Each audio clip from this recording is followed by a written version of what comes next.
Good morning, it's Tumley Lofts on the 11th of December 2021. Thought of a few more little pointers today for a little video. I wasn't going to do one, but some have come to mind, and show you a little bit more of what's been going on. In the Jansen sections at the moment, and these were paired on the 2nd of December.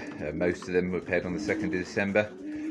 First eggs in here today. This is where it says number 22. It's not 22. This is where the old fronts were in the stud before, so I need to change the numbers on these, but insignificant job to do at the moment. Yeah, in where 22 is, she's one of the older stateswomen who laid last night. Another one, two of the 10-year-olds laid it overnight, so that's good. We've got box 1 and box 16 in here laid, and there's plenty of others looking like they're going to go tonight. So, don't know if you can notice, but starting to clean out today. So like I said, started pairing on the 1st of December. Cleaned out the boxes and the floors as we paired. Put the grills in and the nest bowls. But I don't like to disturb them once we start pairing up. Or once they're together rather, sorry. So I leave them to it. Just keep putting the straw in, like I said on the earlier videos, and let the birds get on with it. So now they're starting to lay, and obviously it's 11 days since the first lot were paired. Need to get them clean out. Also gives me a good idea of how the pairs are getting on. Some of them you can see have built good nests, others not so good. So when I've cleaned this floor here today, picked up some of the straw and put in the nest bowls, like what's that number there, 26. Just to give them a bit extra in there. They'll probably chuck it all out, but it makes me feel a bit better anyway. There's more straw to go in later. The kids will come and put some decent straw in later, so there'll be some usable lengths in there. Most of the straw that's left is too short, and they don't want to use it basically for nesting. So you can see this side here, I'm yet to clean.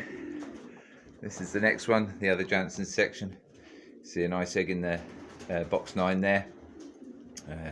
Still got a pair locked away there. Well, they're actually not locked away.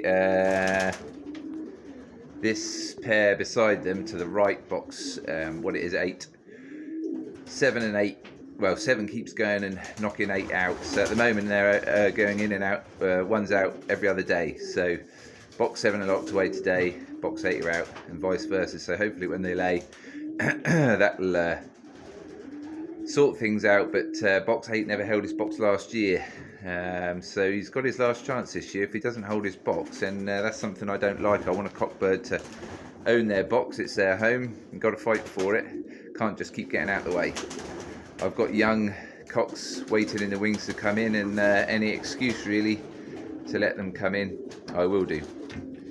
So you can see these, that's what it's like now. Pretty much unusable straw down there. Well, unusable in the birds' minds anyway. So I shall clean that one out in a minute. Like I said, it's the first time they've been cleaned since they were paired. So like I say, only a little short video today, a little couple of pointers. I'm sure there was a couple of more I thought of whilst I was cleaning, but that'll do for today. I'll just show you the eggs in this side. They're producing good eggs, as we always expect. There's a lot of treading going on. So this is daughter of Minnie and Joe the Grizzle. So like I say, she's a 2012 bird, so she'll be 10 years old soon. So there you go. Lovely shaped egg from her. Fantastic shell. Covering it nicely. That's what we like to see from the older ones. If the older ones are laying bang on the 10 days, then there's no reason why anything younger than 10. I don't tend to pair up anything older than 10 years old, but I do have an 11-year-old hen that I've paired up. Basically, she didn't get paired at all last year, accidentally really. So she had a year off as a 10-year-old. So she's paired up and looking good. And I've got some 2010 cockbirds paired. So I'll give them a go. They're all fine last year. And as we moved the stud, that was probably going to be the most dodgy year. But I've got, 4 2010 pigeons paired up, which are all the Serenadans, brothers to Seren 11. That everything else I leave till later in the year and pair.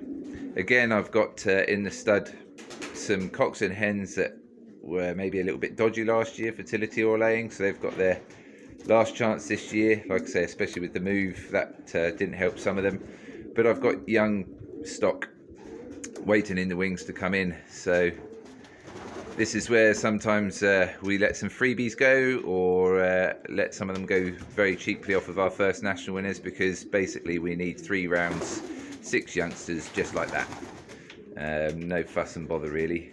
So I have got some 10-year-old pigeons to go this year that have bred some good winning birds, and people often ask why you're letting good breeders go, especially when they're off first national winners. Well, we've got to move forward. We've got to find the next best one, basically. Can't keep sticking with the old. Got to let the new come in, give themselves a go. There's an interesting one over here actually. Oh, she's gone outside now. I got a hen, 2018 hen, that laid for the first time last year, so I'm hoping my patience will pay off with her. Anyway, rambled on more than usual, more than I was expecting to, as usual. So yeah, we'll see how we get on the next few days, see if I think of anything else while I'm cleaning out. We'll see a little bit of action going on, I guess, before I switch off. Well, that's not very successful, is it? Yeah, I think need a bit of... Oh, I made it in the end. So for you people that have never, bred pigeons before or anything else, that's how they tread fertile. So that was the cock on top, the hen underneath. They will swap cock on the bottom, hen on the top sometimes. Variation, spice of life. Anyway, there we go.